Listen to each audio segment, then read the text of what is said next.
الحمدللہ والصلاة والسلام علی رسول اللہ۔ استاذ نے طالب علم کو امتحان میں اس کے حق سے زیادہ نمبر دیے جس سے اس کا جامعہ میں داخلہ ہو گیا، اس کا کیا حکم ہے؟ سوال کیا گیا ہے، میں میڈیکل کالج میں پہلے سال کا اسٹوڈنٹ ہوں۔ میری پریشانی کا آغاز ثانوی تعلیم کا رزلٹ معلوم ہونے کے بعد ہوا۔ اس کی وضاحت یہ ہے کہ میں نے ایک اضافی مضمون کا امتحان دیا تھا۔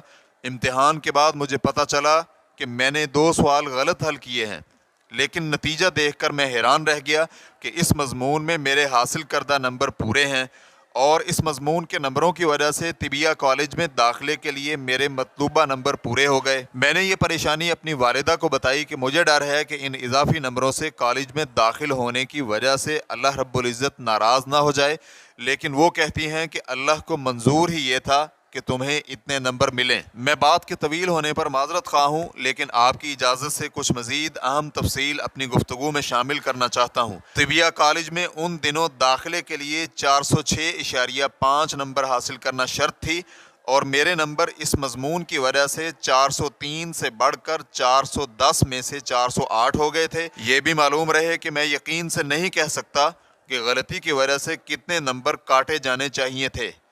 اس کے باوجود بھی مجھے کالج میں داخل ہونے پر گناہ گار ہو جانے کا ڈر ہے۔ اس کا شرعی حکم کیا ہے؟ الجواب بعون اللہ سبحانہ وتعالی۔ اول، کسی بھی استاذ کے لیے یہ جائز نہیں کہ وہ طالب علم کو اس کے حق سے زیادہ نمبر دے۔ اگر وہ ایسا کرتا ہے تو یہ باقی طالب علموں کے حق میں ظلم اور ان کے ساتھ خیانت ہے۔ دوم، اگر یہ ثابت ہو جائے کہ استاد نے جان بوجھ کر طالب علم کو اس کے حق سے زیادہ نمبر دیے ہیں تو اس کا گناہ اس استاذ پر ہے، نہ کہ طالب علم پر، کیونکہ اس نے امتحان میں کوئی خیانت نہیں کی، لہٰذا اسے حرام کام کا مرتکب کیسے ٹھہرایا جا سکتا ہے؟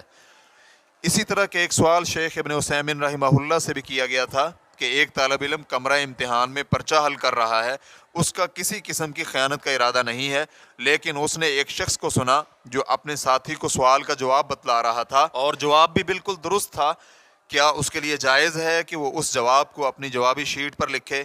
تو شیخ محترم کا جواب یہ تھا، بے شک اس کو اللہ رب العزت نے معلوم کروایا ہے، یہ اللہ کی عطا ہے جو اسے بغیر مشقت کے حاصل ہو گئی ہے۔ اس جواب کے لکھنے میں کوئی حرج نہیں ہے۔ اگر بالفرض وہ اس سوال کے جواب کو نہیں بھی جانتا تھا پھر بھی کوئی حرج نہیں ہے، کیونکہ اس نے نہ خیانت کی ہے اور نہ ہی اس کے لیے کوشش کی ہے۔ ریفرنس کے لیے دیکھیے اللقاء الشہری لابن عثیمین جلد نمبر 5 صفحہ نمبر 61۔ اور یہ بھی ضروری نہیں کہ آپ کا اندازہ جو آپ نے امتحان کے حوالے سے لگایا ہے وہ درست ہی ہو۔ ممتحن کی نظر میں کوئی اور امتیازی خوبی بھی ہو سکتی ہے جو آپ کے نمبروں میں اضافے کا سبب ہو۔ بہرحال اس کی کئی ایک وجوہات ہو سکتی ہیں جس کی وجہ سے طالب علم اور ممتحن دونوں میں سے کسی کو بھی غلط یا گناہ گار نہیں کہا جا سکتا، خاص طور پر جب دونوں ہی ایک دوسرے کو نہ جانتے ہوں۔ جب یہ فرض کر لیا گیا کہ ممتحن سے باوجود امانت داری اور اس کی اہلیت ہونے کے تصحیح میں غلطی ہو گئی ہے، اس نے امانت ادا کرنے کی کوشش کی لیکن نمبروں کی کمی بیشی سرزد ہو گئی، تو اس پر انشاءاللہ کوئی گناہ نہیں بلکہ کوشش کی وجہ سے اس کو اجر و ثواب ملنے کی توقع ہے۔ اس ساری گفتگو کا نتیجہ یہ نکلا کہ آپ کے اس کالج میں داخلے پر کوئی حرج والی بات نہیں ہے اور نہ ہی آپ گناہ گار ہیں۔ انشاءاللہ امید ہے کہ ممتحن پر بھی کوئی حرج والی بات نہیں ہے۔ ہم اللہ سبحانہ و تعالی سے آپ کے لیے مدد اور آسانی کی دعا کرتے ہیں۔ واللہ تعالی اعلم۔